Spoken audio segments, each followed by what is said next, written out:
for the show, yeah, we shut it down. 3, just to make sure you ready. 4, let them know that we run this town. 1 for the money, you know what it is. 2 for the show, yeah, we shut it down. 3, just to make sure you ready. 4, let them know that we run this. Feeling good, yeah, I could taste it. I could tell that it's one of them. What's going on, everybody? 7-Figure Dog Trainer Syndicate, your host Shane with Bellum Canine Incorporated in Santa Fe. And I've got an awesome guest for you today, Mr. Tim Ray out of Scottsdale, Arizona. The floor is yours. Tell me about you. All right. Hey, first of all, thanks for having me on, Shane. I appreciate this opportunity, especially from someone of your stature. You've had a lot of success in the industry, especially helping trainers scale, take things to the next level. So I appreciate this big time. Yeah, so Tim Ray, I'm in Scottsdale. My company is Synergycane9. Quite frankly, I came up with the company name Synergy. I believe that's what humans and canines have always had from the beginning of time. That's what we've developed together. You know, thousands and thousands of years ago, you know, prehistoric man was not surviving as well as we began to once we kind of brought in dogs into our tribes and into our camps. And same goes for prehistoric dogs. They weren't surviving as well without us. So that is the definition of synergy, when one or more parties come together and are able to do better together than they would apart. So that's kind of an homage to that. That's kind of an homage to the prehistoric, kind of the evolution, how we've cohabitated and co-evolved throughout time. And then canines, a little bit of play on words. I'm Italian. The word cane, C-A-N-E, is Italian word for dog. So any of you with cane corsos, you know that is an Italian Mastiff and it means dog. So that's my company. I've been in business now for a little bit, officially over a little over 2 years here in Scottsdale. So awesome. You know, the average business doesn't even make it past its first year. I mean, I think it's some over 90% of businesses fail within their first year. So congratulations on your second year, brother. Yes, thank you. Appreciate it. It's been a battle. It's been good though. Challenge. You know, I like that whole, like, the prehistoric philosophy that you were talking about, because like one of the big things that I do when I'm in the private training sessions is I give a lot of analogies with people so they can understand dogs more like thoroughly, and like talking about them when pre-domestication time period, right? And within the grand scale of human and dog interaction, the pre-domestication period is the longest period. We've only had dogs in a small blip of time in regard to the prehistoric time period. So I can relate with you on that. So I think that's pretty cool, man. So I want to just jump, right into your journey and your story and get to know about you, have the world know about you and your company. So like, what led you to your current path? How are you here right now? Oh man, that is the question. That's a good question. I think everybody's had a unique path. Mine is no less unique. You know, I grew up with dogs. I had my first dog when I was 5 years old. You know, I begged my parents, I wanted a dog, and they said, of course, you're gonna have to take care of it and pick up the poop and feed it, and it's a responsibility. You know, so we brought home this little yellow Labrador puppy. We named him Casey, and he was my dog. You know, he slept with me. I took care of him all the way until he passed when I was 16, and that was my first experience with loss. And but through that time period in my life, Casey provided me with what so many dogs provide for people, and that is comfort, solace. You know, I was bullied a lot as a kid. A lot. I was born with a birth defect. Well, you're not getting bullied. You're not getting bullied now, bro. You got like I'm not getting 22. Yeah, I'm not getting bullied now. No. No. And I don't hang out with people that bully me either. Yeah. You know? So I got bullied a lot, and a lot, and it was harsh. And I was very much introverted, and I would come home, and Casey was always there for me. You know, my parents did the best they could, but didn't always help me overcome it or help me feel better. But Casey was always there. He didn't judge me. He didn't bully me. I didn't look at him as the cause of my pain. Sometimes I looked at my parents that way, that they were the cause of my birth defect and thus my pain at school. But Casey was always there. Loyalty, no judgment. He never lied. I could trust him. He was there, you know. So that was my very first kind of experience with dogs and what dogs did with me. And throughout my life, I had dogs. Casey died, and I swore I'd never have another dog. You know, I think a lot of people. I was 16 when he died. Okay. I was 16. So, you know, and I think a lot of people have experienced that. Maybe where you know their childhood dog dies. I'm never getting another dog. I can't handle the pain of it. And to that point, I did not. It affected me pretty deeply. I didn't cry, and I kind of shut down emotionally for 16 years until my next dog, Teddy, that I had throughout my first real adult life dog, he died. But I was emotionally shut down after Casey died. I mean, I became a bully in high school. 16 years shut down emotionally. I became very angry, and all that hurt was inside. And I never processed his death very good. And so I became a bully. I learned that, you know, the best defense is a good offense. And so I kind of shifted for much of my life. And then Teddy came into my life. He was a black shepherd that I got in Colorado. And he was kind of my 1 in a million dog, which means to me, I didn't train him. Don't know what I know now. I didn't train him. I just was able to take him everywhere. He'd always stay with me. He was 1 in a million dog out the box. He was great. He had a little separation anxiety that we worked through. But other than that, I mean, he was a fantastic dog. He was a legend dog. Would you say that was he an overall better dog for you than the first one? The one that you took? I would say different.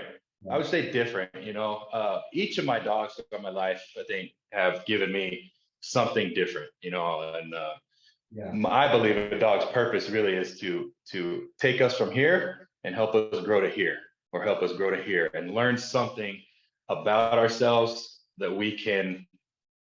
helps us improve, helps us have a better life during their lives and after their lives. You know, and so it's kind of up to us to look for that. So I had Teddy. He died, and he's the one when he died, I cried for the first time in 16 years. You know, I went into a pretty deep depression as well. And at this point, right? Like, how old are you? At this point, I'm 32. Yeah, I'm 32. So I'm a grown man. I mean, some of me might argue I'm still a big boy in a grown man's body, but you know, I think emotionally I was still a little boy. And Teddy, but one of the things he gave to me when he passed was, hey, you can feel and you can emote and you can cry, and the world's not going to crumble. You know, if Tim has feelings and lets them out, the world's not going to fall apart. And so I kind of got over that fear of my emotions, because I was afraid of my emotion. And but he kind of sent me on this path. I went into a depression, and you know, I said, okay, I don't have a dog right now. I'm gonna start giving back to dogs. So I started volunteering at the county shelter here in Arizona, and I volunteered there for a couple of years, almost 3 years, and I discovered that I had an aptitude for working with these dogs that were shut down, fearful, aggressive. You know, I wasn't afraid. I understood that where your aggressive behavior is coming from is a place of weakness, is a place of fear. Much the same as mine did as a child and as a teenager. I could see it. Yeah, it was so clear to me. And so I was able to work with these dogs and help some other volunteers work with them. And I was on the behavioral assessment team to give some dogs a second chance. When staff might have deemed them unadoptable, we come in and assess, and you know, maybe give them the nod or give them a more thorough evaluation.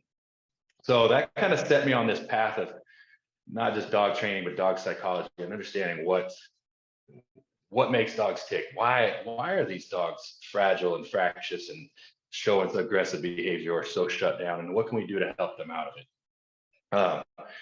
And so I sought out my first mentor, and my first mentor was Lynn Boki with the School of Dog Psychology. It's a polarizing individual. I'm very grateful for the time I spent with him. Very knowledgeable. And so I spent a good 30 days with him when he was out in California. just learning dog psychology, working with them. Spent, you know, dang near. Mentor. What's that? He was your first mentor? He was my first real mentor. Yep. That was in 2014, and it was, you know, the time I spent with him, I learned a lot about dogs, but I also, as he would say, realized that for much of my life I've been driving my proverbial car with a dirty windshield, you know. And if anybody's ever driven a car with a dirty windshield, you can function, you can drive, and it's okay. But once you clean it, you realize, like, whoa, wow. Expand on that for me. What are you doing with like looking through a dirty windshield? What does that mean? Like, was it? It means or, you know, I don't. What does that mean? Yeah. So what it meant for me was, a lot of what I was doing was coming from a place of emotion. I didn't necessarily even understand all my emotions. I hadn't dealt with Sam in kindergarten. This kid, the first kid that ever called me fat lip and picked on me and bullied me mentally and physically. I never dealt with that. And so you know, it's because it still would trigger me when I hear the word fat lip, and like, and it still has. So that means that I'm still holding on to things 30 years prior. And to operate from that place, you're not going to function at your most optimal, you know. So your approach to dog training was an emotional one based instead of like a scientific fact, you know, educational one. Is that what? Yeah. I mean, I didn't go to school for this. I've since gotten into a lot more of the science behind it. You know, I've self-educated, and I'll get there in a second. Yeah. But it started with the emotional part. It started with my connection to dogs, being able to relate to them from my own life, and applying that and seeing that, hey, how I was in my journey, that's kind of what this dog's going through, and how would I want to address that. So I studied under Lynn for some time. That was beneficial. I started working. I was a financial planner at this time, and I had started at the shelter working with people who adopt dogs just on the side. You know, they would adopt a dog, and they knew that I either helped them get adopted, and I would go help them in the transition into their new home and do a little bit of training with them, compensated. But it was kind of I called it my passion project. You know, I was a financial planner. I didn't need the money, but this was what I enjoyed doing. And so I started taking on a little bit more cases. I would take on some board and trains one at a time. Pretty intense cases at this point, especially after I worked with Lynn. I mean, I remember taking on a French bulldog that had severe attacks on 2 different Labrador retrievers in the neighborhood. I mean, so rehabilitated that dog. So a lot of pretty severe cases. And that's crazy because, dude, you got started straight into behavior modification, which is the hardest type of training. That's things that you've got to get hands on. You've got to give correction. You've got to know what you're doing. Otherwise, you won't deliver results. So you were getting your foot in the door on the hardest shit that's out there. Yeah, and that's kind of what I was known for. Even at that time, it was like, hey, if you have a dog that wants to bite you, if you have a dog that wants to bite other dogs, call him. Like, that's what business, bro, is booming because that's out there, and other people can't handle it. So cool, man. Yeah, and I came from this. I just always had this mindset that, you know what? Listen, and I learned really early. Listen, dog, if you want to bite me, let's just get it out of the way. The sooner because I learned, the sooner they would bite me. And now I do things a little bit slower and different. I realize that sometimes I put too much pressure too soon, and that causes a bite. I take full responsibility. Yeah. But sometimes I say every time I've been bit when I'm working with a dog, that dog, that's all they have. They just played their last card. And and then what happens? They're yours. They just look to you like, if it got a reaction out of you, or it gave up or scared you away, that was their ace in the hand that could call it. So Yeah. So I learned that, and I would just have this mindset that, hey, if you need to bite me, go ahead. I'm not mad at you. But we are going to go through this process together. And if you feel like you need to bite me, let's get it done. Because the sooner you do that, the sooner we move forward. You do avoid trying to get bit nowadays, right? Yeah, I do. I'm a lot more seasoned, a lot more practiced. You avoid it. You You have know, get them out there. yeah, So you don't- yeah. And I did plenty of that. I mean, I'm a big boy, and I can handle a lot of dogs, but I also realize that there's sometimes a better way, you know. Yeah. So I want to get back on to yeah. So the first dog that you had, and then the second dog really sparked the emotional side of you that got you into the whole dog game to begin with, right? Then you started 100%. working with one of your mentors who helped you a lot, and then you started handling some of the most difficult dogs. So the thing that I usually talk about is people's inspirations, and I think you hit it. Mhm. There was your two childhood dogs were your inspiration, right? Yeah, for sure. The industry. So what inspires you to continue to do it today? Like keeps you motivated in the now? The thing that inspires me now, and my mission statement, quite simply, is help humans and dogs live better lives together. That's it. Because I see this need, like in the past, I'm 42 now. The past like 35 years of my life, I've seen how dogs and humans in this world have just, our relationship has gotten weird. And dogs, the prevalence of behavior issues in dogs has risen, I think, versus 35 years ago. And I think it's attributed to our world. You know, humans are less connected to each other, which means we're obviously going to be less connected to our dogs. We're sitting on our phones all the time. You know, maybe we work from home, so our dogs, when we do have to leave, our dogs, like 30 years ago, everybody went to work, so the dogs were used to being home. So there's a lot more separation anxiety going on. So what inspires me today, and it started at the shelter. I started looking at all these dogs coming into the county shelter, getting turned in, and not strays, but people surrendering their dogs. And I was like, we're trying to get these dogs adopted left and right, and you can't keep up. It's like trying to plug holes in a dam. And so I said, what if I worked the other side? What if I could prevent these dogs from coming to the shelter to begin with? And I believe in my heart, no matter what someone's demographic is, no matter what their background is, their socioeconomic status, if you have a dog and you're a dog owner in this country, you love your dog on some level and you want to keep your dog. If you're having struggles with your dog behaviorally and you don't know what to do, and you don't have the resources, either the knowledge or the financial resources, sometimes your last resort is to just give the dog away, take it to the shelter. You don't know. And so that's my inspiration. That's my motivation, is to prevent these dogs. Because sometimes, as you know, sometimes it's just a matter of implementing a little bit of structure into this household, into this dog's life. And these people are like, wow. And then they can keep their dog and we can have a happy life, you know? So that's kind of my inspiration, is really to help humans and dogs live better together, not separate, not have to get rid of your dog, not have to keep your dog in a kennel all the time, not have to even just keep your dog in a house. You know, I think dogs today, and we'll elaborate on this a little bit, but dogs are prisoners in this country in a lot of ways. You know, we think that we have this big, beautiful house. Your dog doesn't care that you have $1 million home or a $2 million home and a quarter-acre yard. They need more from us than just, here's your house, why aren't you happy? You know, so it's kind of bringing that awareness too, that we've got to provide for our dogs. We've got to provide for our dogs. And if we don't, our relationship with them is going to suffer.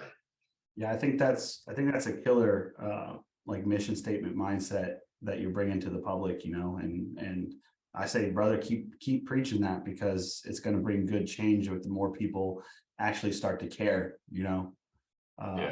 Even us trainers, man, sometimes we're guilty of it, because we rescue dogs and we take in too many, and then let's say 7 Malinois. How do you give each of your 7 Malinois as a trainer enough enrichment when you're also training 20 clients a month? I mean, I feel guilty sometimes, because I have some of these human aggressive dogs that I've rescued or, you know, taken on because they had nowhere else to go.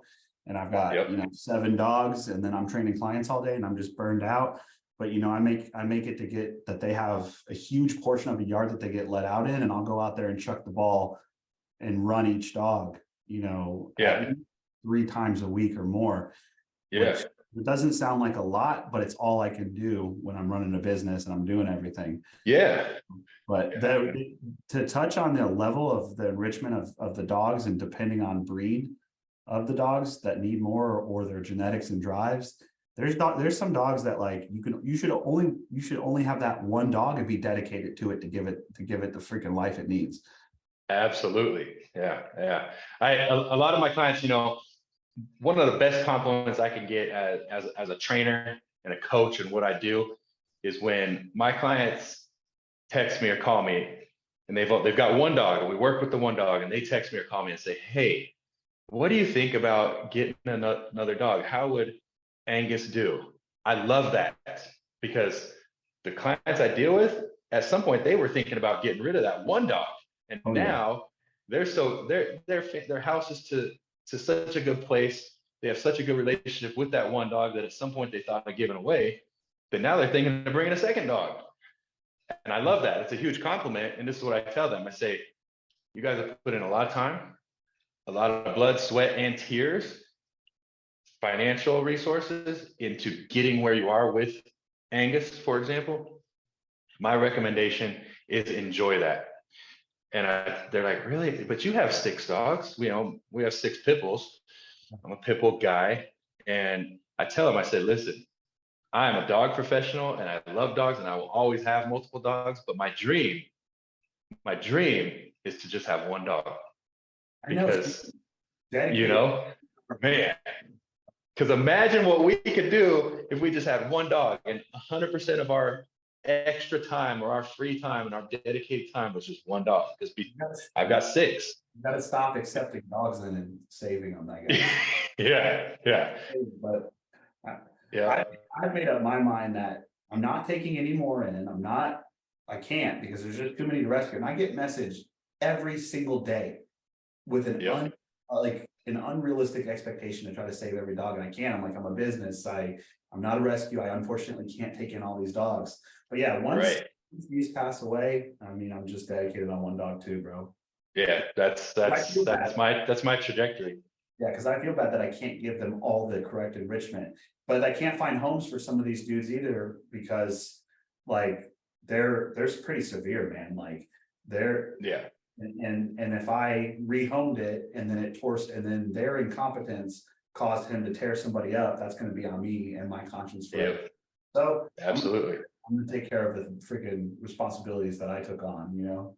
Yeah, and I'm the same way. You know, we've got a couple that are like that, and I also understand, like, I mean, part of my business is my dogs work for me. Like I need my dogs to help other dogs. I need my dogs, if I bring in a aggressive dog, I need my dogs to work with him. I need my dogs to do the things I can't do for that dog. Because no matter how good we are, nobody is as good as a dog with another dog. Really good balanced dogs that you use for that. Yeah. I have a fairly human aggressive dog. I mean, he's come a long way, and he's very selective, but when he selects inappropriately, it's really bad. And the things he can do with dogs, cool. I mean, you know, so and he's great. He's great with me. He's great with my girlfriend. He's been around some of my friends. He's fine. But things he does with dogs that I've seen, like he can put the most anxious. I had a shepherd at my house, and the shepherd was just super anxious in the yard. And shepherd gets up on top of the picnic table, and he's just sitting there, just shaking, like. And Tonks gets up on the picnic table, so literally sits next to him. Shepherd's sitting, Tonks just lays down next to him, just close proximity. Next thing you know, shepherd lays down. They're both just laying there, and you see the shepherd stop shaking. Leadership, right? Yeah. It's like, hey, bro, you're in the presence of a leader. Yeah, you're good. Hey, I'm gonna be with you here. You're good. And I can't do that for that shepherd, not that quickly, you know. What percentage of rehabilitation and dog behavior modification is your business pumping out right now? 90%. Damn. Yeah, the other 10% is puppies or young dogs under a year old. So I wouldn't necessarily put it in that category, but it's 90%. Yeah, That's 90%. I think that's a wonderful thing to be known for, to get public, you know, being recognized by the public for the rehabilitation. So that's awesome. So Yeah. what are some of the significant challenges that you faced, and how did you overcome them? I mean, you already told me from like childhood, you've had shit fucking thrown at you. Yeah, So it's like, yeah, you let me know, man. yeah. Tell me about your challenges, whether it's starting the business, whether it's the things that you deal with. Everything you deal with is a challenge because you're doing all behavior modification. So yeah. Yeah, and that's what I love. I love the challenge. And one of my friends and business mentors, Josh, we meet usually once or twice a month, and there's about a year ago, he's like, I was just like, man, he's like, you're bored, you need a challenge. He's like, start writing your book, get back to writing that. So, because I have a book that's about 75% done right now, and he's right. So I like a challenge. It's partially why I do the behavior mod. It's part because there's that need, and so challenges. I mean, yeah, childhood going to school was not fun. I got bullied. I got physically bullied. I got emotionally bullied at school. My father was emotionally abusive, big time. So, I'm borderline physical at times too. So there's those aspects. And even when I became a teenager and through my 20s, my challenge was I became that bully. In a lot of ways, I became my father. And so that was a challenge. That's not a good way to be in life. But it came from a place of weakness, So I learned, if I feel afraid, instead of trying to run away or do something about it or avoid it, fight is a better option. And so I learned to fight. Hey, and that's right. Yeah, precisely. And I tell people that, I say, a flight dog, flight's generally where most dogs start, but they learn at some point that, hey, fight actually gets me what I want and gets me comfortable better, faster, sooner. And so then they start doing that. I think it's rare. In my experience, I think it's rare that a dog is born with very, very strong fight tendencies. I think they're fostered. I think they're grown to where a dog is just what I say is wired wrong. It's pretty rare.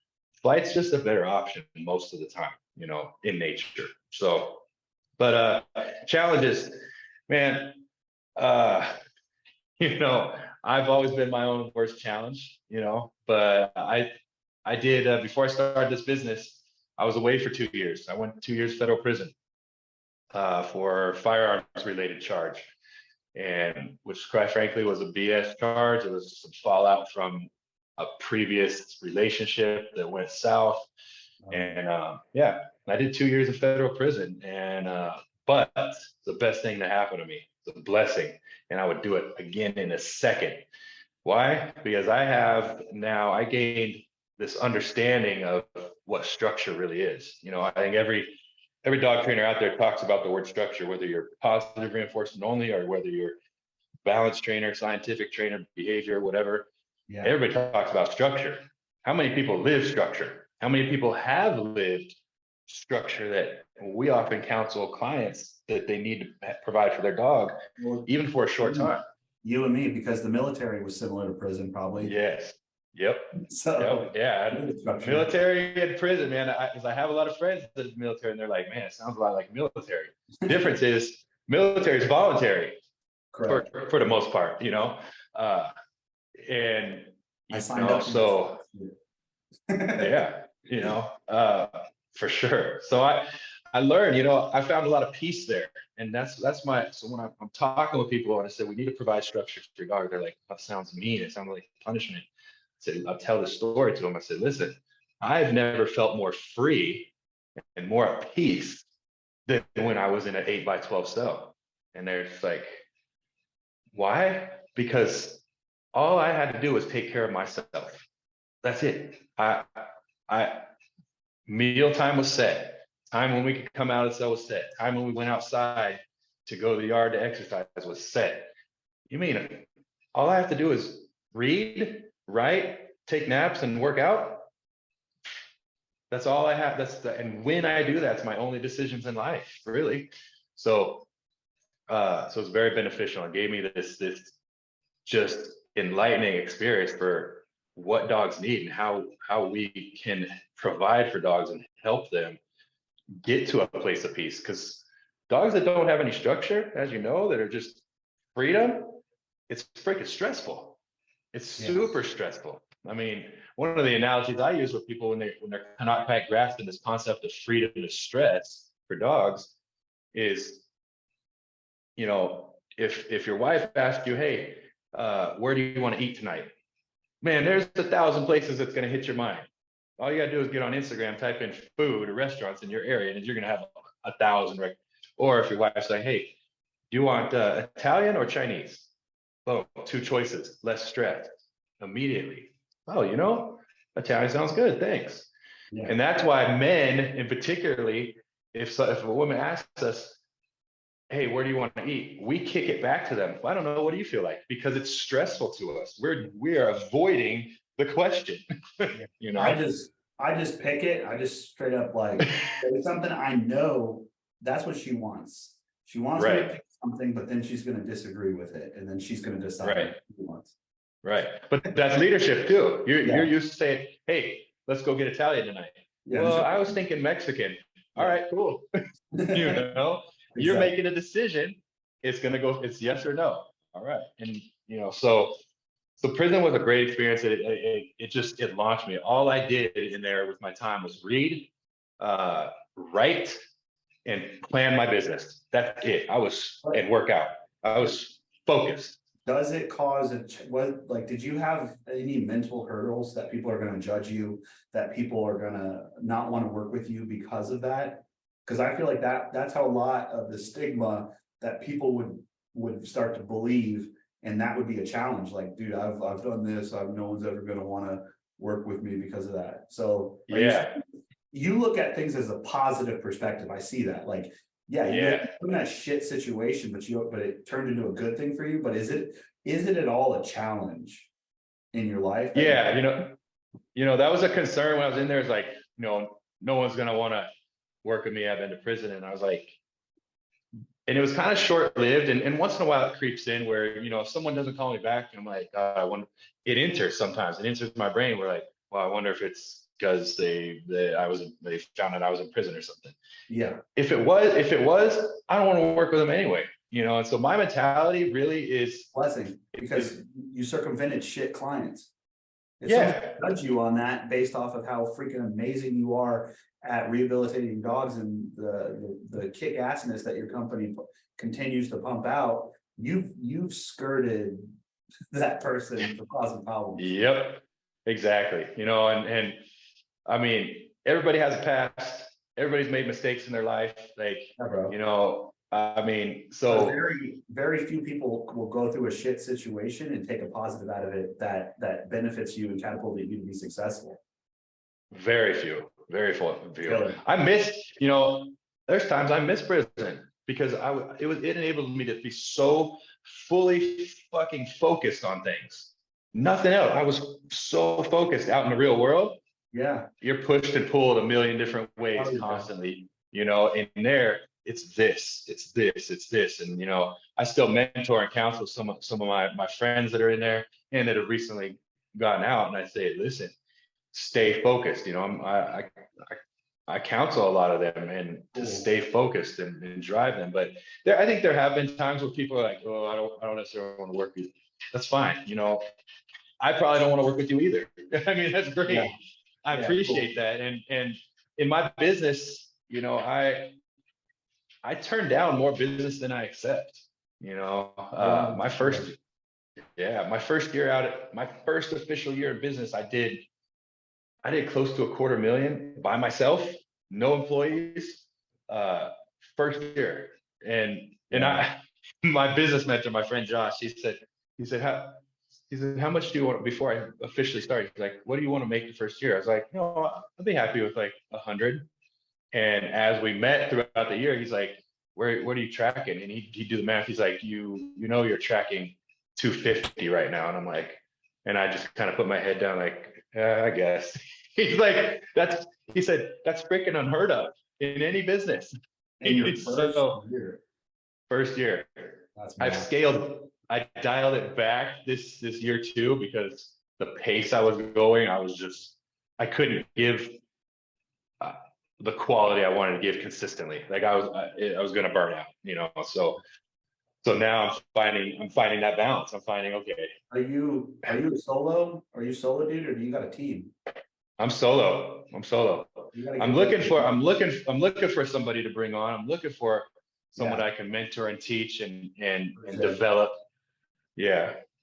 Protege. Yeah. So I'm looking for that. But you know, it's a difficult thing to find, you know. Yeah.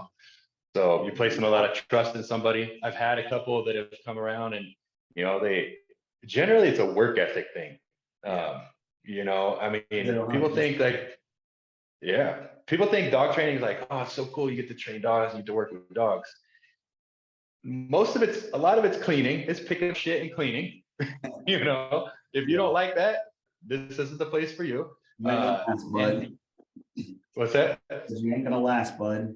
And then a lot of it is you got to be able to work with people, you know, and that's, you know, a lot of people say like, oh, 90% of what you do is working with the people. I used to say that and agree with them, and now I say it's actually more like 99% is working with you as the owner. Yeah, because give me your dog, and within 24 hours, you can start to see differences. The dog is easy, relatively speaking. Yes, sir. So, but yeah, man. So prison was a blessing. Stayed focused. The interesting thing, what I did at prison, this kind of, I know we're going to talk about this, is terms of like someone getting into a business or an entrepreneur or whatever industry or business, even if it's not dog training. How do you be successful? How was I successful? For 2 years, all I did was plan, think about it, talk about it to other people, plan some more, write it. So what happened was, it was real. In my head, it was real. Everything that I'm doing now, including talking with you, you've been in this industry a long time, you've had a lot of success. So talking with people like you, Shane, it's all part of the plan. And so when my business, man, I lived it. I ate it, I digested it, I crapped it out, I ate it again, I slept on it, I talked to people about it, Love it, bro. I wrote it, I revised it. And so what happened, you know, people are like, God, you gotta be proud of what you've accomplished so far in success. It's hard because I've already lived it. I've already celebrated. In my head, I've already celebrated. I already been here. And so it's just a matter of when I got out, I just executed. That's awesome, dude. I love your enthusiasm and your spirit. You're undefeatable, bro. It's awesome. Yeah, man. What are your biggest successes, man? So like what are some of your proudest accomplishments or successful moments? Oh man. Well, right off the bat, like, I mean, back to back now, past 2 years, I've won Phoenix magazines, which is a huge circulation here in Arizona. I won their best dog trainer of the valley.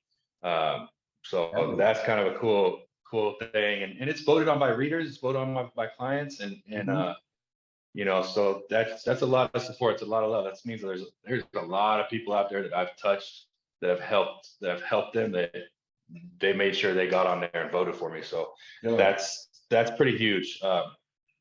You know, in terms of successes, man, I say two big ones come to my mind right away. I was at three. I'm gonna say three. I'm gonna touch on three.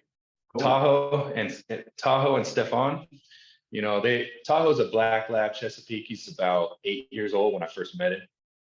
He'd gone through training elsewhere, actually 2 board and train programs elsewhere, multiple week board and train programs. And Tahoe's a resource guard. He's got a dozen or so legitimate bites on people at his house when human food was present. And there's, you know, social gathering, party, whatever going on. I mean, I've seen pictures, legitimate bites. They'll just fuck you up if you got food. Yeah, just boom, like nail the back of your thigh, serious bites. And so him and his dad struggled, and where he went for training previously, it was a lot of corrective, it was a lot of punishment, it was a lot of, suppressing of his drives, and that's not how I work. If a dog, I learned, I had an American bulldog that liked to bite people, he liked to bite dogs. That's why he came to me. And I learned, hey, if you want to bite, let me teach you how to bite. So I got into bite sport. I got into bite gear, bite sleeves, and bite suit. Let me teach you how to bite. And I learned that on my own and watching some videos and just taught this dog. So I don't suppress a dog's drive. So Tahoe, I've kind of, over time, we've just allowed Tahoe, hey, if the kitchen's a trigger, stop. Let's teach him how to be in the kitchen. And when we don't want him in the kitchen, let's say yes to going in the kitchen instead of no, don't ever go in there, because that is management. That's not the dog learning and learning how to be in the kitchen, and that it's just, now we're putting more weight that kitchen's valuable. I'm going to say no, never.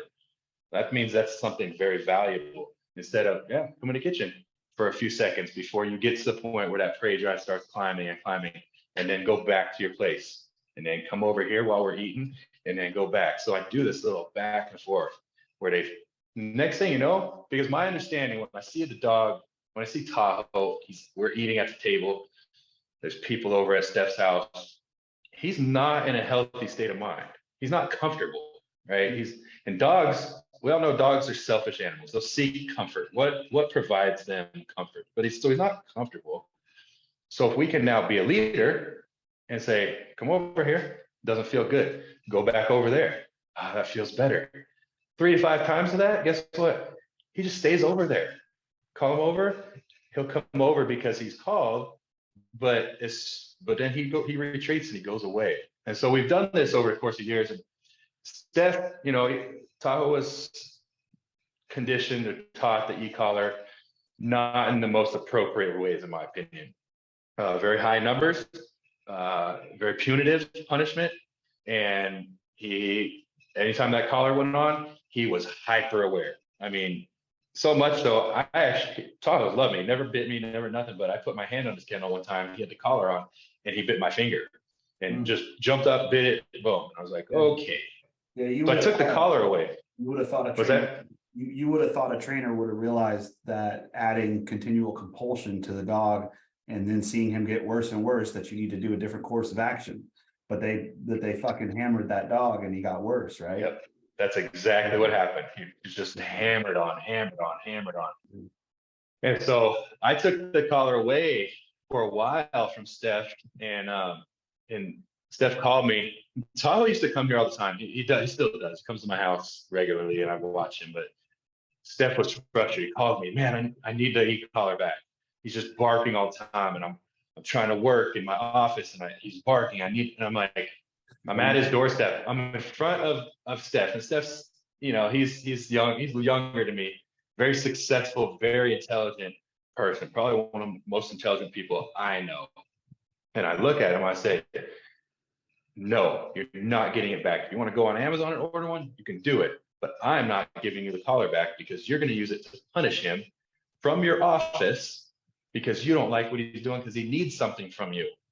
And he's like, but come on, man. I said, Steph, that is some bullshit, chicken shit, pussy ass shit that you're trying to do to him. And that's exactly what I said. And he was just like, he's your client at this time? Yeah. Nice. And he was just like, so you're pretty real. You're pretty real. I am real and raw when I need to be. And I meant it, because I said, and I told him, I said, listen, I have Tahoe's best interest in mind. I said, if you want to punish him, I said, if that's really what you want to do, I have more respect for you if you get up off your ass, go into the room, open his kennel, and smack him with your hand. I have more respect for you if you do that versus if you do it remotely from your office with an e-collar.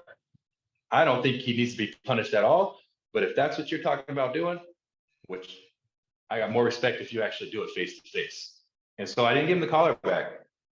But what happened was, Steph at that point in his life was very busy, had a lot going on in his life. He could not provide for Tahoe, right? He couldn't provide what Tahoe needed from him, either training, fulfillment, none of that. So, but what he did, Tahoe started coming to my house all the time. Tahoe would spend a week, 2 weeks at a time with me. Steph was busy. Steph runs a very, very successful wealth management firm, does a lot of athletes and stuff. So Okay. Tahoe came to stay with me. I respect the hell out of that. Why?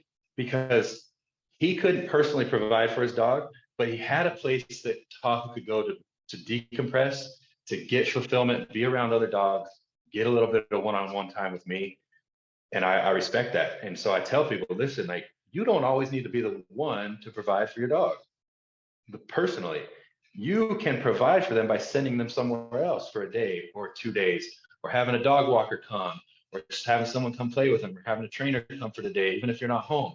There's all these options that people, I don't think, always think about. But Were these through that whole boarding- process, what's these that? are these are board and trains? Like he was paying you for a couple weeks to do a board and train on it, or how was that? Yeah, no, he would just come, like the way Steph and I had it, Tahoe would just come stay with me. Steph would travel, or he'd just be at home. He'd be busy.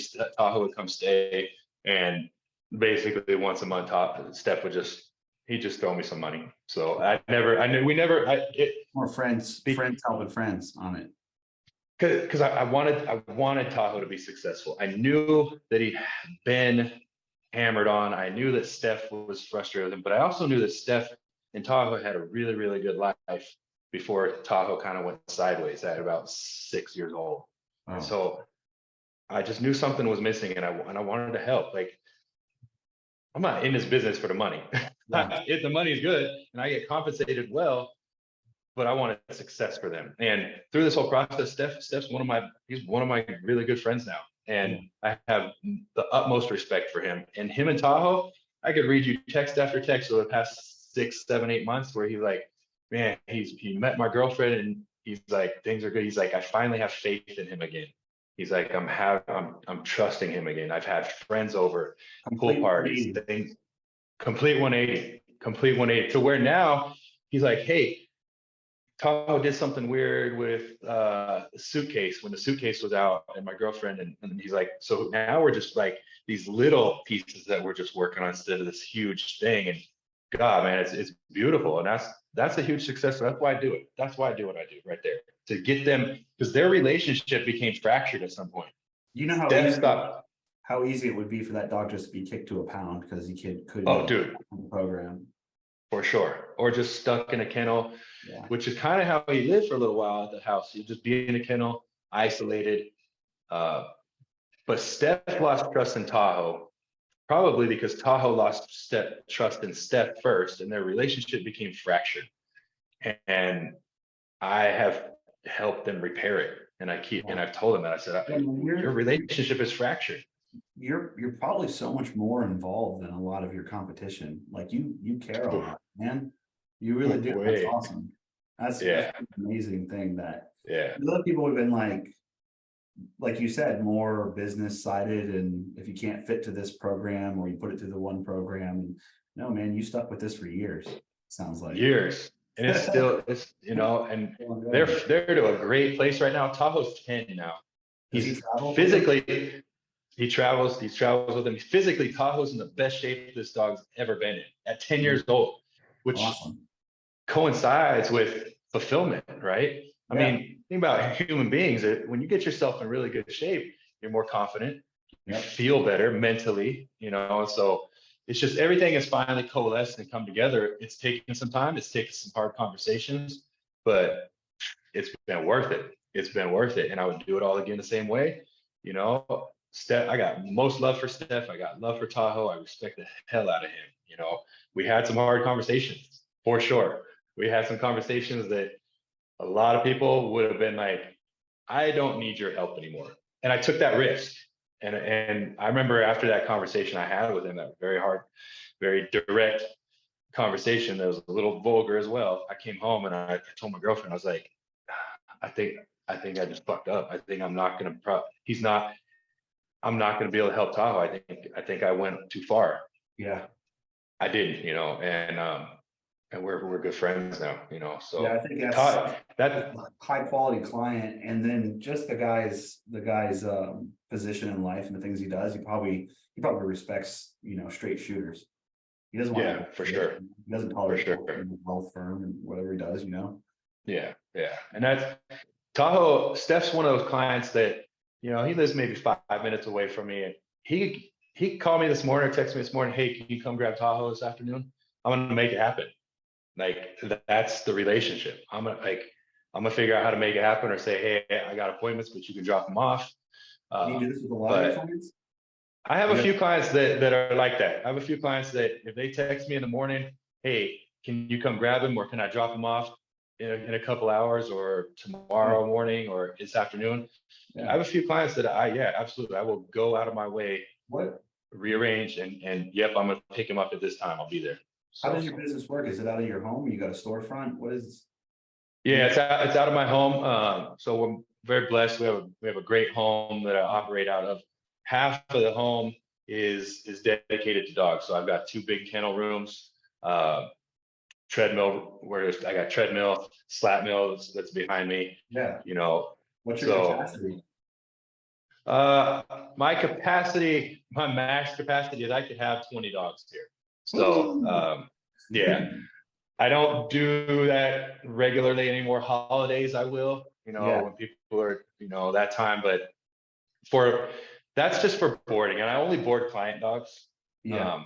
So, you know, just as guests to come and stay. And I'm also, you know, because I don't charge much to have client dogs come and stay if they're going to go on vacation. But I let them know if your dog comes and stays with me, and your dog's letting me know that you're not quite doing things like you should be doing at home, we're going to have that conversation because it's a privilege to have your dog come and stay with me, you know, and I want you to keep maintaining. So if I see that the dog is a little bit anxious or whatever the case is, or overweight, whatever it is that I see, I'm going to say, hey, are we doing these things at home? If I'm working on place with the dog and doing a little bit of work, a little training with the dog, and the dog's not responding how it used to, I'm Yeah. going to say, hey, we need to get back to work. Otherwise, you're not going to be able to board him with me. This is kind of the trade-off. You like him to come with me. You trust him. You know he's going to get fulfilled in every way. You got to maintain it when he's not staying here. So yeah, I operate out of my home. It's family. It's really family style. My girlfriend helps out with it. You know, she doesn't work in the dog industry, but she does help out with dogs. When I do a board and train, I do one board and train at a time. Okay. You know, one at a time. I've got one coming in from San Diego here in a couple days, but I do one at a time. And because my board and train, I vet them, and it really has to be a situation that really calls for board and train.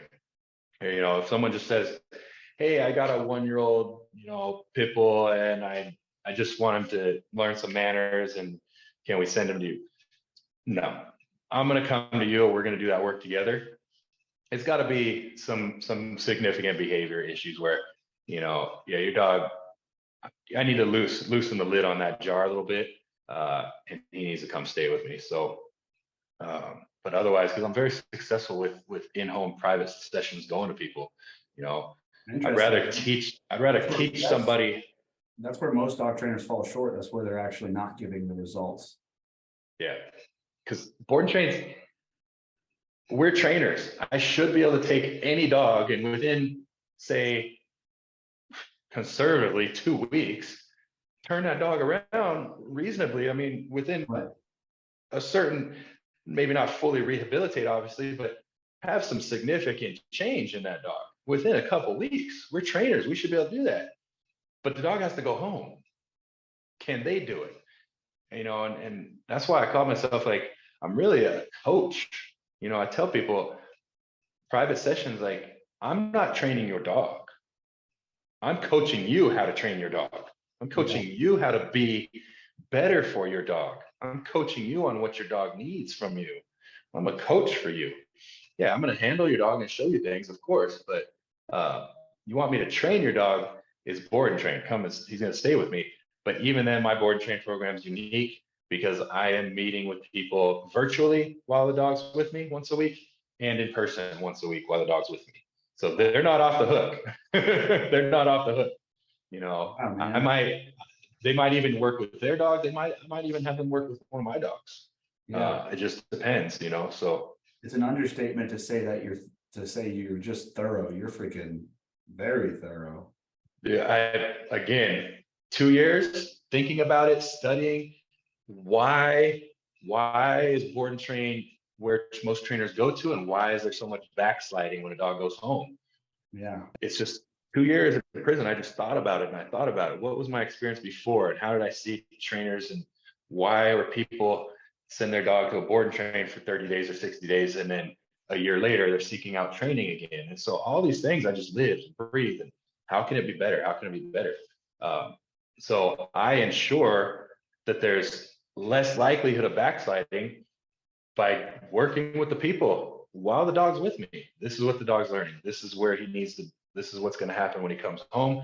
These are the skills he's learning. This is how you handle the leash. This is how you use the electronic collar. So when the dog comes home, they're both here on the same page, rather than dog has knowledge that's up here, people's knowledge is here. And guess what happens? You know, dog tends to slide back down to the people's level of knowledge instead of we're all right here. And so it's an easy transition. So I mitigate a lot of backsliding that way. I mean, quite frankly, all backsliding. I don't have dogs that backslide when they go home from board and train with me. I just don't. That's awesome, man. It just makes more work for everyone. My board and train's not inexpensive, that's for sure. Yeah.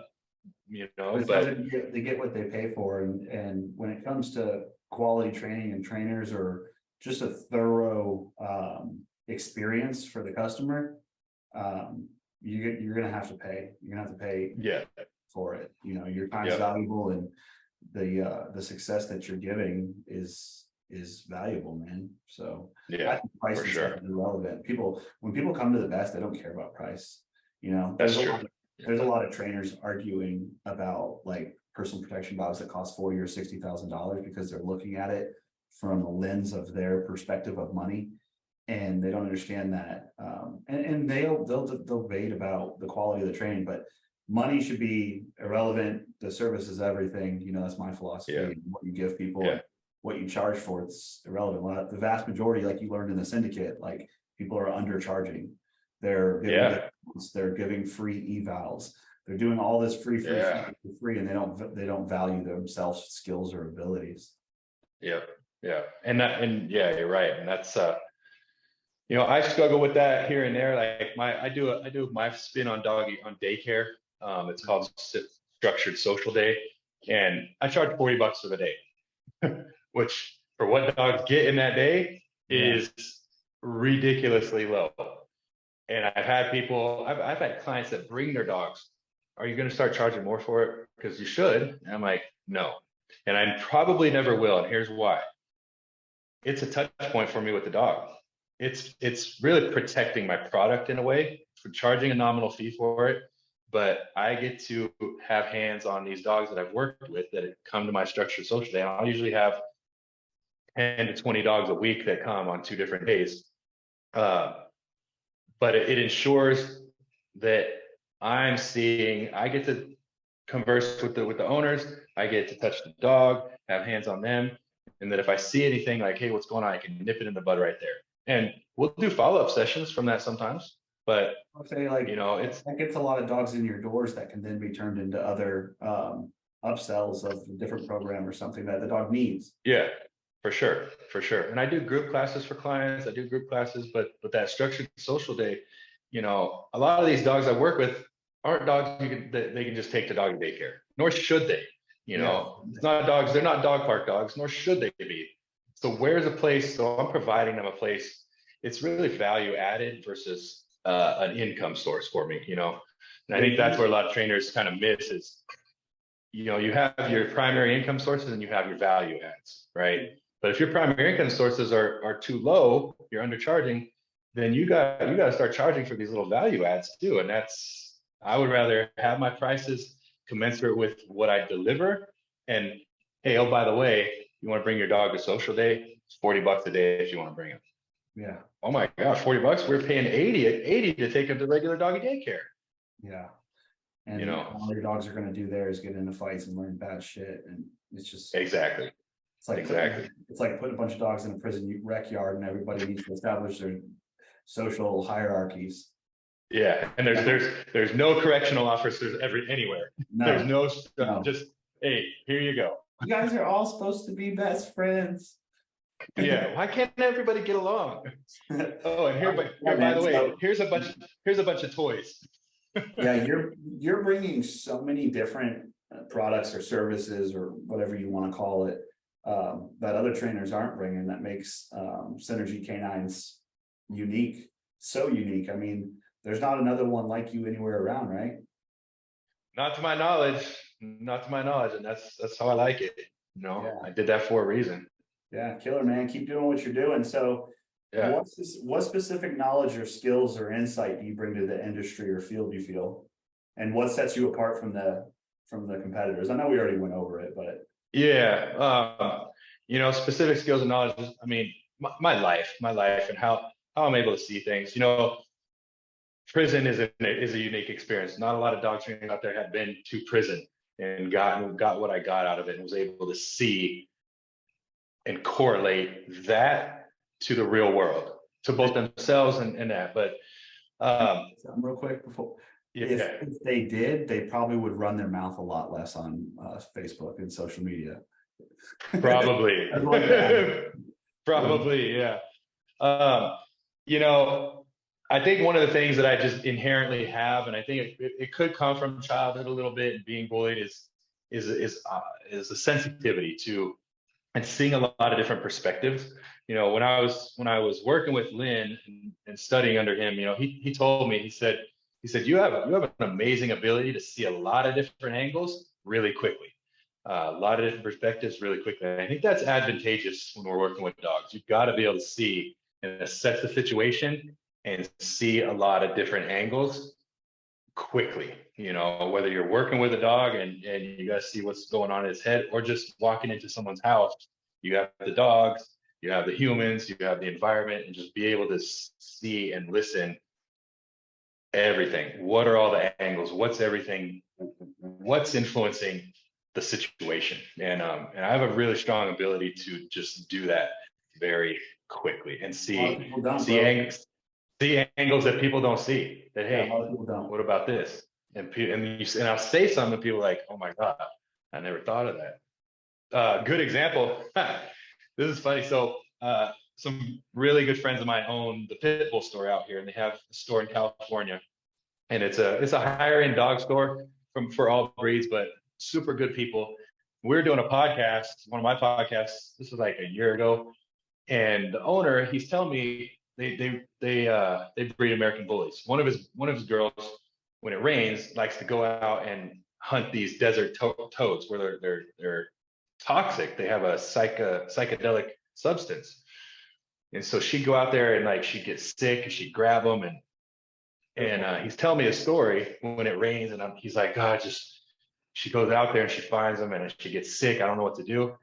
As he's telling the story, it's so clear to me. I'm just like, hey, why don't you just put her on a leash when it rains and they're out there? Get a frog gig or a bucket and a scoop, and when she finds them, just pick them up, put them in the bucket. Let her hunt for you since she's doing it naturally. But now you be the human hunter and you dispatch the toad or relocate it or whatever you want to do with it. But he was just like, he looks at me, he's like, I don't know what I've been doing with my life. Like, I never thought of that. How does he prevent the dog from? So he's got it on a leash. He has her hunt for him, and then before she can get it in her mouth, he'll scoop it up. Just scoop it up. Yeah, that's what I told him to do. And she would just go out there and just grab them. And I'm like, he's like, God, I just don't know how to get rid of them. And I'm like, and he just looks at me. He's like, dude, I don't know how I never thought of that, but I just saw that so clear. You just gave that dog a job. Yeah. She wants to do it anyway. Cool. Yeah. So that's just those kind of things that people start talking about the dogs. I'm like, the answers are there for me, and I let them finish telling the story. And I'm like, okay, this is what we're gonna do. Yeah. So I think that's part of it. But you know, in life in general, discipline, man, discipline. At 14 years old, my dad was a bodybuilder and power lifter. He wouldn't let me lift weights and hit the gym with him until I was 14. at 14 years old, I'm at the gym with him every day at 4:30 in the morning. High school. How many high school kids are out there 4:30 in the morning getting money, hitting the weights? Yeah. Not many. Yeah. I was the only one in my high school doing it. And I do that. I did that throughout my life. I did it in prison. I was disciplined. When other people want to talk about just BS, cars and girls and this and that, Yeah. I'm reading. Yeah. You're working. This You're working dogs. discipline. Yeah. Yeah. Discipline. So from a customer's perspective, bro, I would love to have my dog be at a facility where somebody is just super disciplined and they're going to be working my dog constantly. Yeah. Yeah, for sure. And that's why I only take one board and train at a time. When they come here, they have my attention. I mean, they have my attention. That's the only dog I'm focusing on. You're disciplined and dedicated to that one dog. Yeah, because it needs it. Because it's not just well, he's got a little separation anxiety, he's got a little bit of fear of people. No, he's got significant shit going on. Yeah, these are serious cases. Yeah. So you guys hear that, man? For sure. You got a serious case, dog. You need to send it to Synergycane9 out in Scottsdale, Arizona. Scottsdale, yes, sir. It's one at a time, so you got a waiting list. I do have a waiting list. Yes, I do have a waiting list. There's gonna be a bit of time, but you'll wait for the best, right? Yeah, most people will. It's funny because I have two clients. They're not board train clients, but private one-on-one that called me at different points, and I talked to them. I did a little phone consultation with them, and they're like, "Okay, well, we're gonna think about it or whatever." And both of them, and I said, "Okay, well, this is generally what I say when the conversation goes well, and I feel like I want to work with them, and I can help them, and they need me. I'll tell them, keep my number. You're gonna need it." Mm-hmm. And both of them were like, "Oh, okay, very funny." And they kind of took a little offense to it because it's pretty cocky, And but guess what? Both of them, one of them 4 months later, one of them 6 months later, called me. "Hey, I don't know if you remember, we talked. We went to so-and-so training place and just quite didn't get what we needed, and we're hoping you would be willing to work with us." And when I say that, it's really not coming from a place of being cocky. It's really just coming from a place of I'm listening to what you're telling me, and I know what else is out there. And when you go that route because it's less expensive, or you go that route because your friend told you to go there, you're not going to be successful because I hear you tell me what your dog is doing, and what everything else out there isn't going to help you. So when I say that to people, it's not being cocky. It's just being extremely confident because I just listened to you tell me what's going on for the past 20 minutes, So, and it does come from a place of I hope you do call me because I want to help you. I want to help you. That's great. I'm sure you're gonna have more work than you can imagine over the next 5 years, man, of business. So I can keep on the path that you're doing and keep just giving these dogs that love and heart, dude, because that's what you bring to the table that I think is missing in a lot of companies and industries. So yeah, most definitely. You got any advice for people wanting to get in the industry, or maybe a newbie? Yeah, somebody who's new wanting to get in the dog training industry. I actually am mentoring someone she just started. She actually is ready to pull the plug on her full-time job. So I'm very proud of her. But she said, you encouraged me to take that leap. She said, because she asked me, she's like, "Do you think I could do it?" And I said, "Yeah, absolutely." My advice for someone new starting out is, quite frankly, go volunteer at a shelter. You have the opportunity to work with a lot of different dogs, a lot of very raw dogs. Dude, it's a library. It's a whole encyclopedia. Yeah. Go start volunteering at a shelter. Give back. But also you're gonna learn. That's where I started. Learn which dogs you enjoy working with, learn which dogs you kind of struggle with, learn where you're good, and then seek out a mentor. But I would encourage everyone, spend some time volunteering with county shelter dogs, not rescue group dogs. I'm talking about like your county pound, Like every county out there has a shelter, has a dog shelter, an animal shelter. They're usually Go there. underfunded and overloaded. Yes, go there, observe, see how things are run, observe the dogs. You can literally spend 2 hours a week there and launch your knowledge if you listen with your eyes. Yeah. Yeah. Big time. And Yeah, seek a mentor out, Yeah. How long did you stay with your first mentor? You said about a year.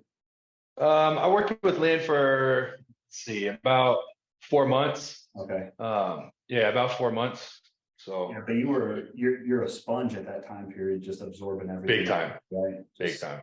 I'm a natural student anyway. I love to learn. Like when I was in prison, two years, I read 250 books. I read a lot on behavior, read a lot on psychology, animal behavior, human behavior. Yeah.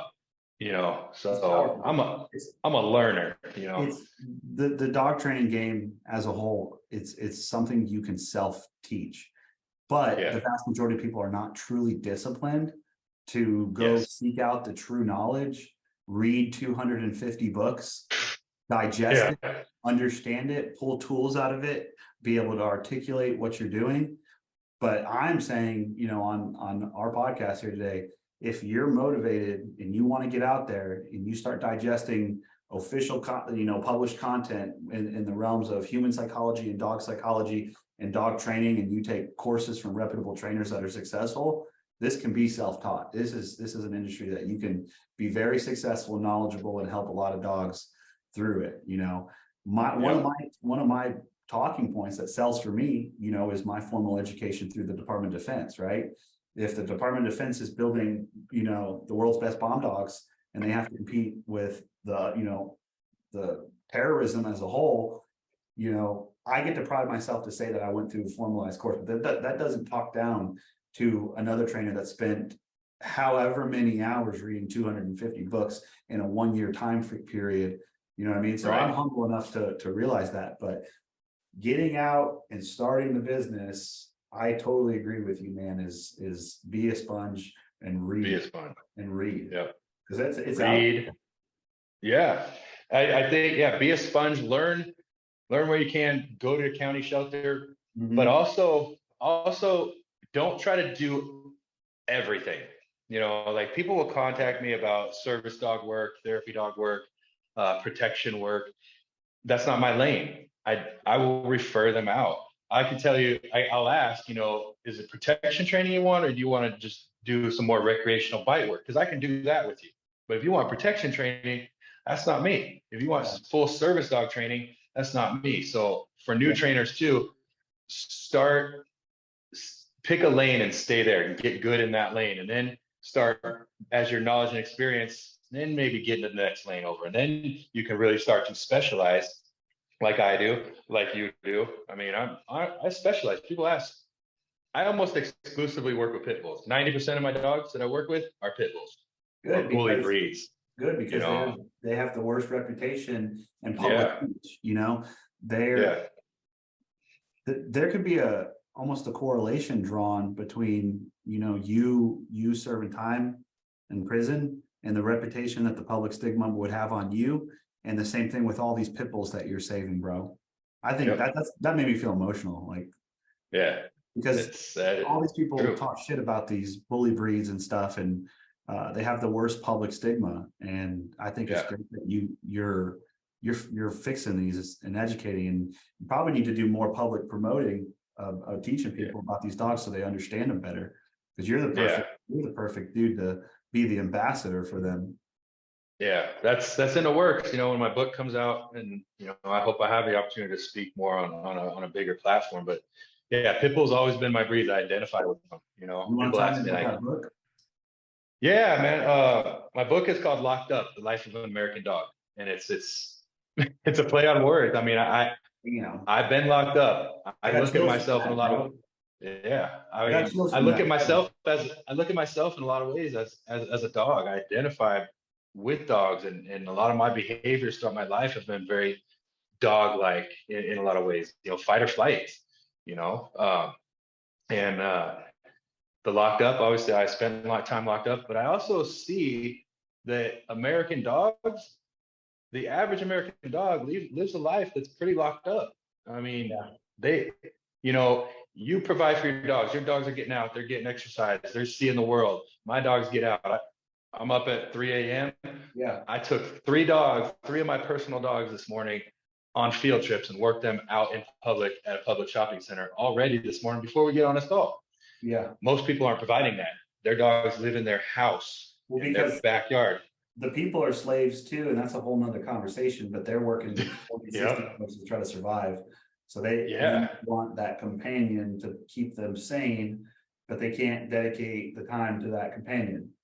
Yeah, exactly. And so it's really, my book is really just speaking that it's intended to provoke thought in the reader. It's intended to ignite emotion in the reader. Some of the things, and really I talk a lot about being uncomfortable and getting comfortable being uncomfortable. You know, one of my biggest kind of inspirations that I've read is David Goggins, Navy SEAL, former Navy SEAL. And you know, he talks a lot about being uncomfortable, getting comfortable being uncomfortable. Our dogs, most people's dogs live lives that are very uncomfortable. They're nervous, they're frantic, they're unfulfilled. They never leave the house. And we think, well, our house, it's a nice house. Your dog doesn't care. They don't ever get to see the world. I thought my cell was really nice. I cleaned it twice a day, waxed the floors, beautiful. But guess what? It wasn't fulfilling. When we got to go out to the yard for 1 hour a day, guess what? After about the first 3 days of being in that yard, you know every inch of it. It's not exciting anymore. Once in a while, a plane might fly over. Oh, that's different. But otherwise, it's the same every day. It becomes less fulfilling. And as humans, we can think abstractly, we can meditate, we can visualize and go to a different place in our heads. The dogs can't do that. They're very concrete. They're not abstract. So they're just in the house. Dogs need the ability to go explore and see the world. They need the ability to run. They need if your dog does not get the opportunity to run and open up and stretch and use its amazing body structure, it's not fulfilled, period. And you know, and they need the ability to socialize. So that's, you know, awesome. That's kind of what my book's about, in terms of just getting people to think like, oh, just be better for your dog. Think about this, you know, because we're not providing like we need to be for our dogs in this country. We're just not. It sounds like it's going to be a gift to society, bro. And when do you think the world's going to be able to have access to this? You know, it's about 75% done. I'm hoping year end, maybe early 2024. I'll have it published in audiobook and all that stuff too. So very soon. Let's get into that David Goggins monk mode and get that thing cranked out for the world, because it's going to be a gift, bro. I will. Yeah, I'm excited for it. You know, it's been a challenge. There's a lot of emotion in it. Share a lot of personal stories in there, even more so than I've shared here with you. But yeah, you know, at the end of the day, dogs. My preface, I open up, I say, dogs saved my life. Period. And I tell people, read that. I literally say, read that again. Dogs saved my life, and they continue to. You know, so that's awesome. So you just went over, you know, your current projects as your book. You got some dogs I'm sure you're working on right now. Yeah. Want to touch on any other current projects you got going on, or that the world's going to see? Yeah, I'm finally jumping into this world of group classes. You know, I've been a little bit resistant to group classes because of how I work. I go so in depth with people, and it's kind of hard to do that in a group setting sometimes. But I already started a very successful client-oriented group class, where it's basically we're working on all the skills and training and stuff that I work on individually. But now I'm bringing clients together in a group of 8 to 12 people, and their dogs to work around other dogs, out in public, and that's been hugely beneficial for people. And it's just an ongoing monthly class that it's just going to grow. So that's been really good. And I'm going to start when the weather gets cooler here in Arizona.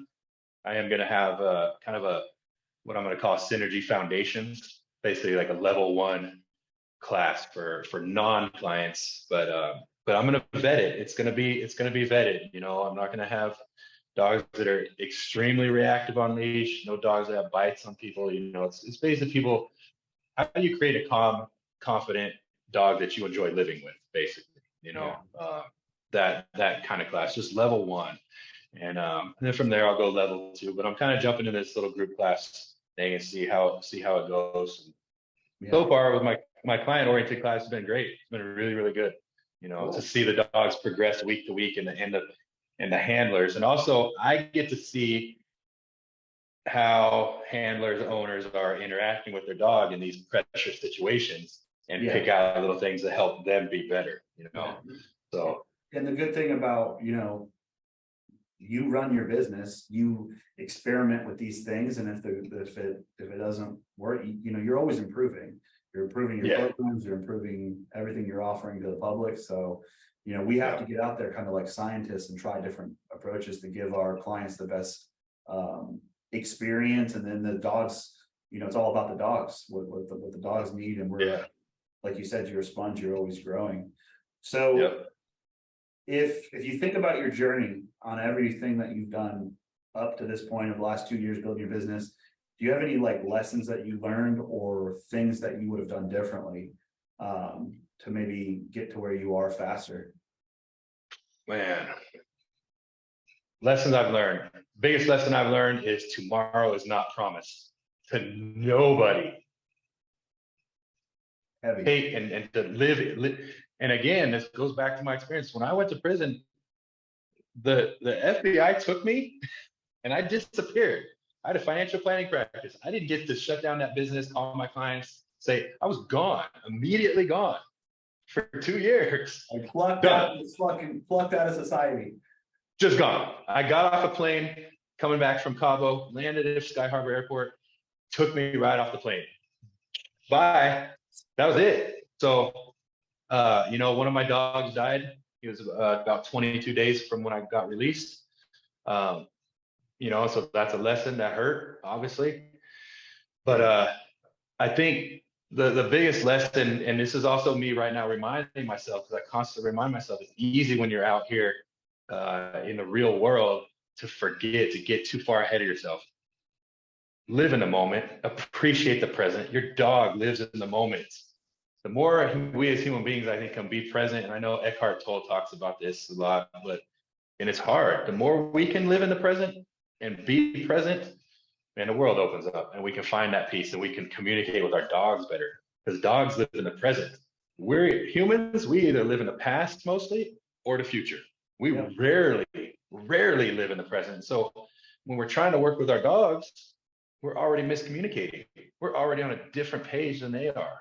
So, you know, whether you call it live in the present or, you know, realize that every day you wake up, you have a choice and a chance, and that tomorrow's not promised to you. That, you know, I'm thinking like tomorrow I have my structured social day and these dogs are coming. It might not happen. It's not in my control. You know, I'm not a religious person, I'm spiritual, but I can get off this call right now and go take a dog for a walk and get hit by a truck. There's a lot of different things that can happen that throw us off course for what we think is going to happen tomorrow or next week or the month later or a year later. It's important to plan, not discounting that. Yeah. But also appreciate what you have today, you know. And that goes, you know, that goes for like, if you interact with people, make sure you tell people how you feel about them when you walk away. You know, if it's someone you care about, because you might not get that opportunity again. You just might not. And, you know this, you've been in the military. You've definitely lost people that you love and care about. Yeah. And, you know, so I'm always very conscious when I leave somebody's presence. Hey, even if it's a client, hey, it was a really good session today. I'm proud of you. You know, that's living in the present. That's living in the moment, because I might not get the chance tomorrow.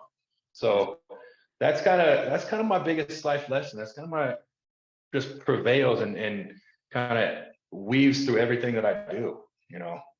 What about the business side? Yeah. What would you done differently to get your business to where it is today? And on a it's because like good question.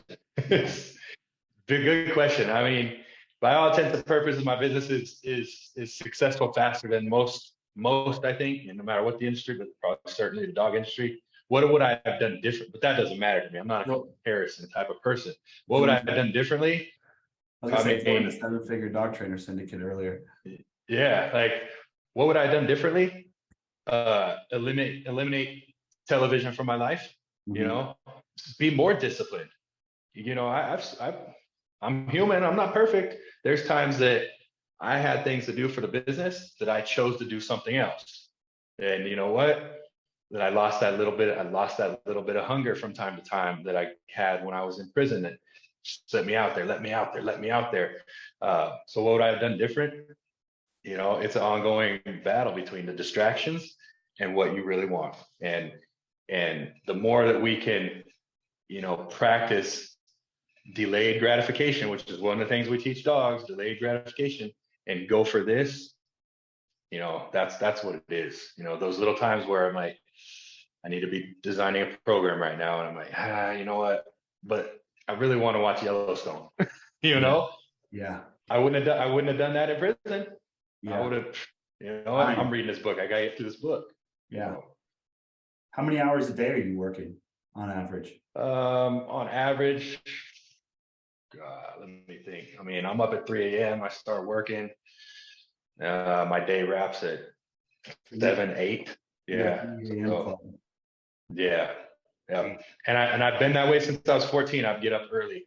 And partially because, you know what? It's a mental thing. I feel like if I'm up before most people Yeah. and I get stuff accomplished before people even are waking up, I'm that much ahead. You are. That much ahead, you know. Yes, sir. I got up at 4, so you got an hour jump on me. Yeah, I used to before, and I'm like, man, if I can do 4, why am I not doing 3? Why am I ever sleeping and I'm just not grinding 20 hours a day? Yeah, and that's really my mindset though, because I do, and that's what enters my brain. Like one of my friends, he's an artist, a music artist. He's in Vegas, and I just talked to him. I said, he sent me some clips of his music, and I said, hey man, I said, I want to hear more of this. Selfishly, I want to hear more of this. When's the album coming out? He's like, well, I don't know. I said, hey, I'm gonna ask you this. Do you feel like you could put in another hour a day on this album? If the answer is yes, do it. And so like that's my mindset. Like, can I put another hour in? Can I find another hour? You can. And so that's why I went from 4 to 3. You know, it just may suck, but you can do it. Yeah, you always can. That's like, you know, it's that discipline, you know. And I think the other thing I hear so much is people, like you just said, you can do it. A lot of people say, oh, I can't get up at 3. No, you just choose not to. Yeah. Take responsibility, accept responsibility. And I think that's a key to working with your dogs. You know, anybody listening with their personal dogs, any trainers listening, like as soon as you start to accept responsibility and that you make choices, man, how you relate and how you are able to work with your dog will open up to you. But instead of saying, oh, my dog can't do that, or I don't have time, or I can't do that, man, you're limiting yourself. Accept responsibility. I choose not to do that. You know, say that. That's empowering. And now you can be a leader for your dog. Leaders accept responsibility. And the dogs in this country need leaders. I got it. Please. They're gonna, Please. I think after they read your book, man, that you're gonna make a big change. And I want that first copy that goes out, please. All right. I mean, I want to be number one. How long have you been with the 7-figure dog trainer syndicate, and how did you find out about it? It's really only been maybe about a month. Yeah. And I saw it on Instagram, and I was like, man, like I know I can do 6 figures. Like that's easy. But like how do I get, and I know the impact I have at 6 figures and people I reach, how do I have more impact? You know, money is kind of more for an indicator of the impact, right? Exactly. For me. Yes. Yeah. Like, so if I'm doing 7 figures, that means I'm having, you know, 5, 10x impact for people out there and their dogs. And impact is what? Impact is change. Impact is helping people. Yeah, impact for dogs so that dogs live a better life. So if I'm impacting at you know low 6 figures, I'm having this impact for dogs and helping them and their people. what can I do at 7?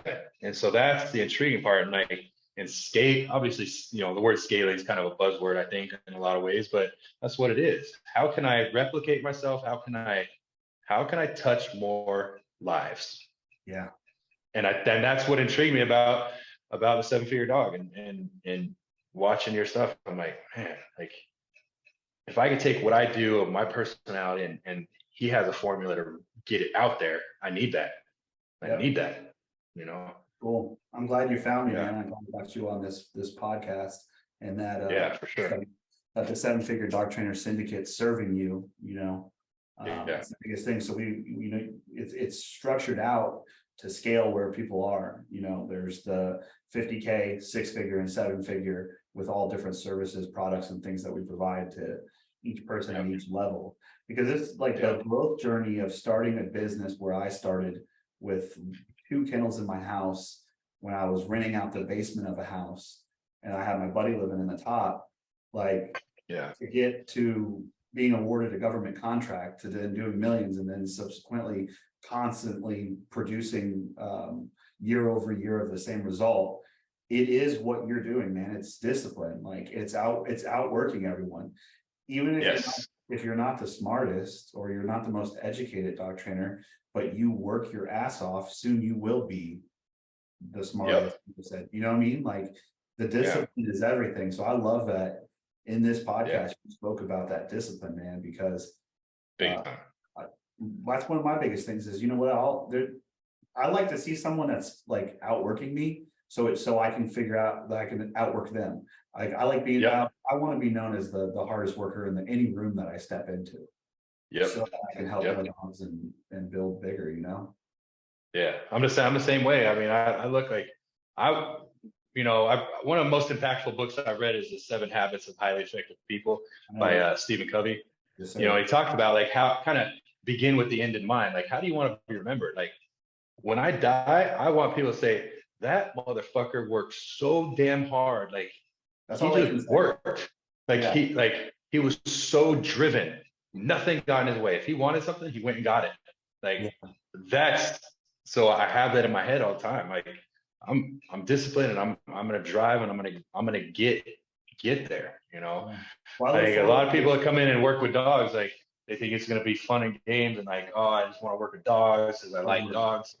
Man, there's a place for those people. It's probably a corporate box store, but if you want to be your own business, your own brand, and really have an impact on dogs, like you're having, like I have, like a lot of other good trainers in this country do, like you gotta be disciplined. You have to be disciplined.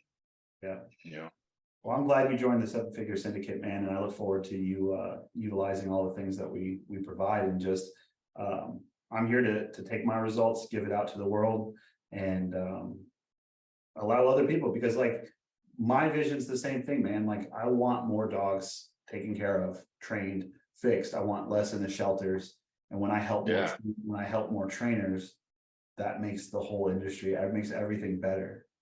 And then the camaraderie too, like us being able to get on to podcasts and collaborate together, it's just better than all the hate that you see in the industry. I see for sure. Jealousy. Way too much of that. I think we talked about before we jumped on here about like where I see the industry going, or like that's problems in the industry.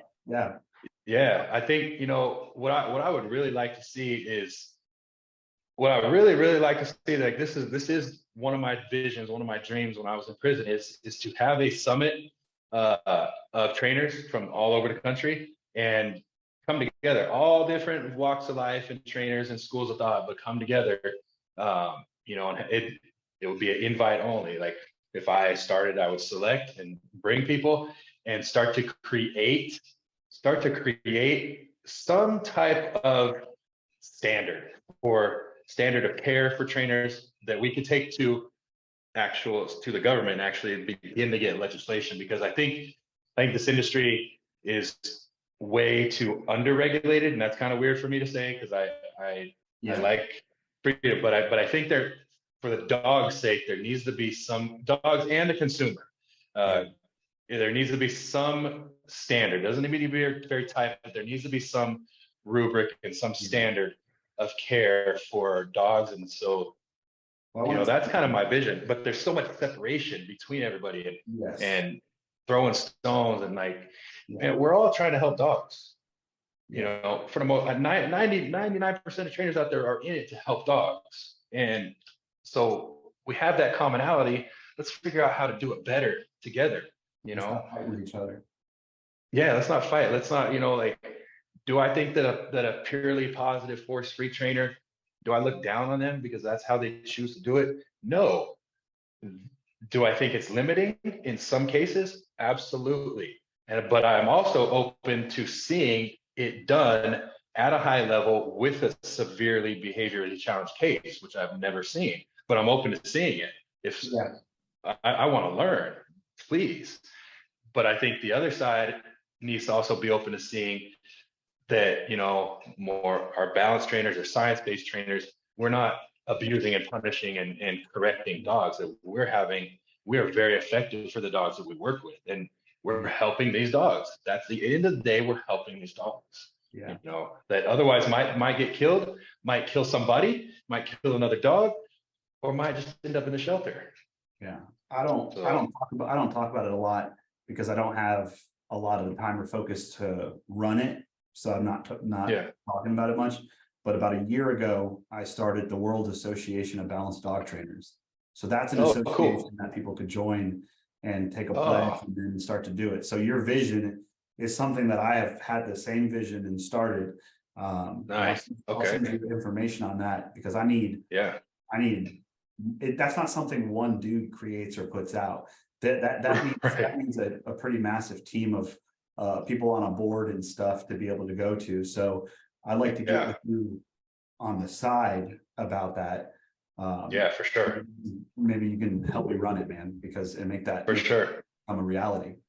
I think it's needed, and some platform to educate the public.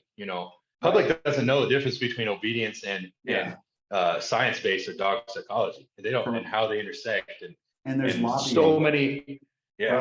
There's lobbying going on the purely positive side against balance trainers, and we need to stand up and just educate and show how it's really done, or what true balance training is versus just like e-collar compulsion based training. That's not balanced. You know what I mean? So we'll get with each other on that. For sure. That's awesome. Yeah, for sure. That we have the same vision on those things. What do you see for the future of dog training in the industry in the United States, you think? What do you think the future is going to have for all of us?